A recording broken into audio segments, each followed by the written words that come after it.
Project Cars 2. Is it better than the first one? Does it drive better? Does it look better? Did they improve on anything? We're going to find out in my first impressions and review for Project Cars 2.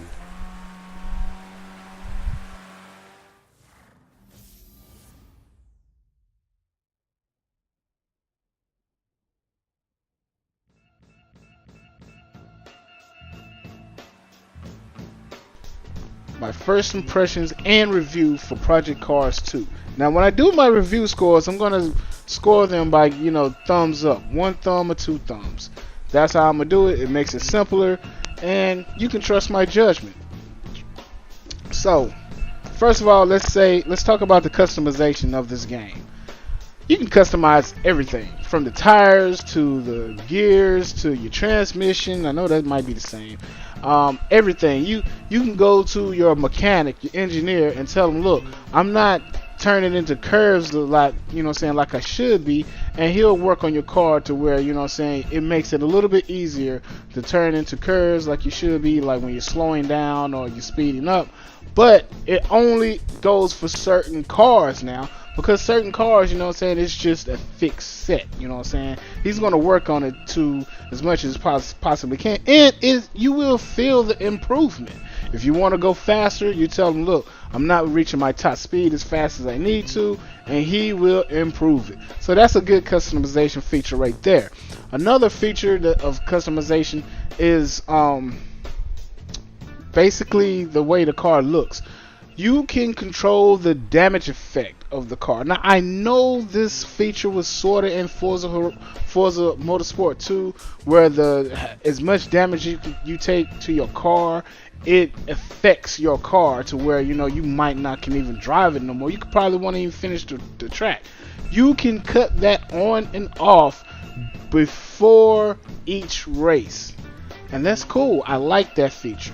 Because I like to finish a race. I don't want to be, damaged to the point where I can't finish it, and then you have to sit here and wait for everybody else to, basically finish the race until it starts over to the new race or whatever. Or you can exit out and start over, and you can cut that feature off. Damage visually, damages, you can see that if your bumper will fly off, your hood will come off, everything, and that's basically, real racing if you're a wild and crazy driver like myself. The weather effects and everything, the weather does affect your racing on here. I have driven on an ice track, and in the Indy car, well, Formula 1 car or something like that, it's the car you seen at the beginning of this video. I was driving on an ice track, and I finished dead last. And the weather affected it so bad, it took me a long time to finish it because I couldn't get the right kind of tires to drive on that track. It was pure ice. But when it rains, which if you're playing in first person perspective or you playing from the dashboard, cockpit, or whatever, it is gorgeous. The way the track gets wet and you see water puddles and everything, and you feel the rumble in the controller. That's just not a feature just for the Xbox One. That's basically if the developer decides to put that feature in their game, you're going to feel it. And I love that. Does it look better than Drive Club weather effects? No. Like, as you can see right here, how the water is coming down. This looks like just somebody spraying mist everywhere. And Drive Club, they hit the nail on the head. It's gonna take a very serious developer to beat Drive Club weather physics. But anyway, let's finish talking about Project Cars 2. It is the dynamic shift from daytime to nighttime. Now that's pretty dope, because your headlights will come on even in the weather, just like you see now. My Porsche, the headlights came on because it started raining. It's supposed to be light rain, but it looks like heavy rain. This is a track right here where I was playing, and the day and night cycle started shifting on me. It started getting darker. My headlights was already on, and you can see visually it looks good at night until I hit a wall and it impacted the abilities of my car, which, you know what I'm saying, basically I busted my headlights. That right there, it just made me smile because there's so much attention to detail on this game. It is a pretty fun game. It's pretty fun. For any racing enthusiasts, I recommend picking this up on the PS4 or the Xbox One.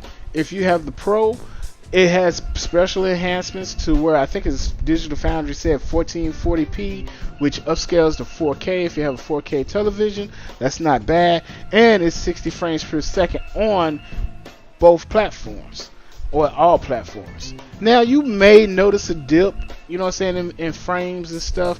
And what I've noticed is a few pop-ups or pop-ins from the draw distances when there's a lot of trees and stuff and shrubbery on the track. Does that hurt the game? No. Does that upset me? Hell no.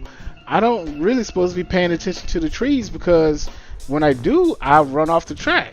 But customization, graphics, resolution, frames, all of that, you get a thumbs up for that. Now let's talk about the fun factor. Like I said, you can customize this game to everything that fits your needs. So therefore, customizing your opponent's aggressiveness, that's a thumbs up right there. You can have your opponent driving very aggressive to make this race so challenging, or you can make him drive like grandmothers. There's no rubber banding in this game. So that's why I gotta give Project Cars 2 two thumbs up. Good job, Slightly Mad Studios, and I can't wait to see what you guys do next. That's my first impressions and review of Project Cars 2. So go pick this up from GameStop using your Gamers Unlocked program, where you get a good sizable discount on all brand new releases. I'm out.